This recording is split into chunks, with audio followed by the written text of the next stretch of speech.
फिर अपने 2 साल की मेहनत बर्बाद करके एंड में कहोगे कि मार्शल आर्ट तो सिर्फ चाइनीज लोग सीख सकते हैं। ये हमारे बस की बात नहीं है। और इन 3 पॉइंट्स में लास्ट वाला पॉइंट सबसे इम्पोर्टेंट है, क्योंकि वो आपको सिर्फ मार्शल आर्ट नहीं सिखाता बल्कि एक रियल मार्शल आर्टिस्ट बनाता है। इसलिए वीडियो को स्किप करने की गलती बिल्कुल मत करना, वरना तुम्हारा फेल होना तय है। तो शुरू करते हैं पॉइंट नंबर 1 से, जो कि है तुमने किसी न किसी वजह से मार्शल आर्ट सीखने का सोच तो लिया और तुमने मार्शल आर्ट सीखना शुरू भी कर दिया। तुम काफी महीनों से मेहनत कर रहे हो बट तुम्हें कोई रिजल्ट नहीं मिल रहा है और तुम अब गिव अप करने की हालत में हो। इसका रीजन ये है कि तुम अनसर्ट मार्शल आर्ट सीख रहे हो। तुम्हें पता ही नहीं कि मार्शल आर्ट्स के कितने टाइप्स होते हैं और कौन कौन से होते हैं। तो तुम खुद के लिए एक अच्छा मार्शल आर्ट कैसे चूज करोगे? जब तक तुम अपने लिए एक अच्छा मार्शल आर्ट नहीं ढूंढोगे, तुम भी 90% लोगों की तरह मेहनत करते रहोगे और तुम्हें कोई भी रिजल्ट नहीं मिलेंगे। देखो, मार्शल आर्ट्स तो बहुत है बट मैं तुम्हें top 3 best martial art suggest करूंगा जो कि आपके लिए बेस्ट रहेंगे।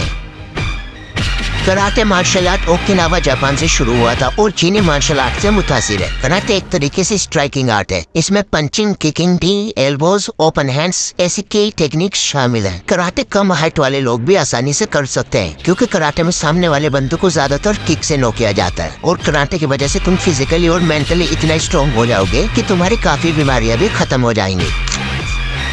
कुंफू में तुम्हें काफी टेक्निक मिल जाएंगी। कुंफू तरह तरह के मार्शल आर्ट्स के लिए एक मिला जुला लफ्ज है, जिसमें किकिंग, स्ट्राइकिंग, थ्रोइंग और जॉइंट लॉक जैसी कई टेक्निकें शामिल हैं। कुंफू सिर्फ फिजिकल एक्सरसाइज नहीं बल्कि स्पिरिचुअल ग्रोथ और सेल्फ डिफेंस को अचीव करने का एक तरीका है। कुंफू में तुम्हें सेल्फ डिफेंस की बहुत सारी टेक्निकें मिल जाएंगी, लेकिन कुंफू काफी डिफिकल्ट है।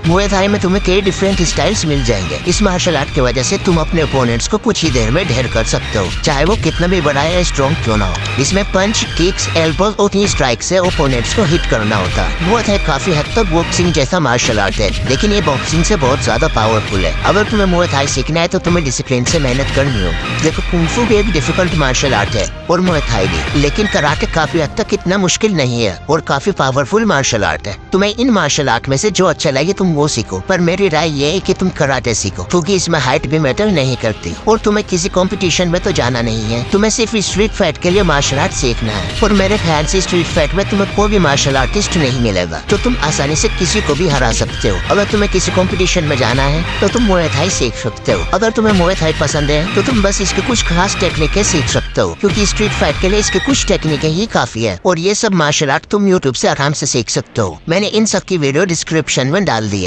तो बढ़ते अपने दूसरे पॉइंट की तरफ।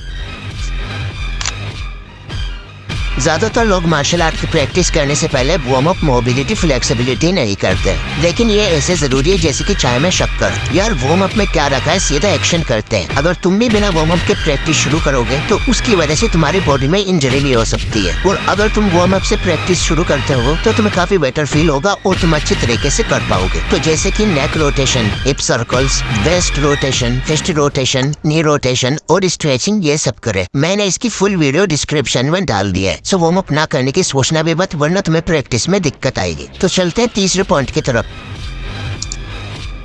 ज्यादातर लोग मार्शल आर्ट इस तरह सीखते हैं कि बिना सोच समझे कोई भी टेक्निक सीखने लग जाते हैं। तुम्हें देखना चाहिए कि सेल्फ डिफेंस के लिए, फाइट के लिए कौन सी टेक्निक सही रहेगी जो हमारे काम आ सके, क्योंकि बहुत सी टेक्निक्स में पीछे हटकर ओपोनेंट्स पर वार करना होता है, लेकिन तुम्हें फाइट में तुरंत ही हमला करना है। तो 1000 टेक्निक सीखने के बजाय सिर्फ 3-4 सीखें, पर ऐसी सीखे जो कि ओपोनेंट्स को डैमेज करें। उन टेक्निक्स में टाइम वेस्ट ना करें जो कि अच्छी हो लेकिन तुम्हारे काम की ना हो। मैंने काफी पावरफुल टेक्निक्स की वीडियो ढूंढकर डिस्क्रिप्शन में डाल दी है। अब मैं तुम्हें मार्शल आर्ट से रिलेटेड कुछ बातें बताता हूँ। जब तक तुम उस टेक्निक में एक्सपर्ट ना हो जाओ जो तुम सीख रहे हो, तब तक किसी दूसरी टेक्निक की तरफ ना बढ़े। अगर तुम्हारा बजट है तो तुम बॉक्सिंग बैग ले आओ, इससे तुम्हें बहुत ज्यादा फायदा होगा। तुम बॉक्सिंग बैग पर ही सारी टेक्निकें प्रैक्टिस कर लोगे। जैसे तुम मार्शल आर्ट सीख रहे हो तो तुम्हें डाइट अच्छी लेनी चाहिए, क्योंकि तुम्हारे अंदर जितनी एनर्जी होगी तो तुम उतनी अच्छी प्रैक्टिस करोगे, वो जल्दी मार्शल आर्ट सीख जाओगे। और एनर्जेटिक रहने के लिए एक्सरसाइज करें। एक्सरसाइज ऐसी करो जो कि मार्शल आर्ट में भी काम आए, क्योंकि मार्शल आर्ट में बाइसेप या ट्राइसेप नहीं देखी जाती। इसमें देखा जाता है कि तुम्हारे पंच, किक्स, एल्बोज, नीज कितनी स्ट्रॉन्ग है और तुम्हारे अंदर कितनी फुर्ती है। तो जैसे कि डेली पंच पुशअप्स लगाए और लेग एक्सरसाइज करे और भी काफी सारी।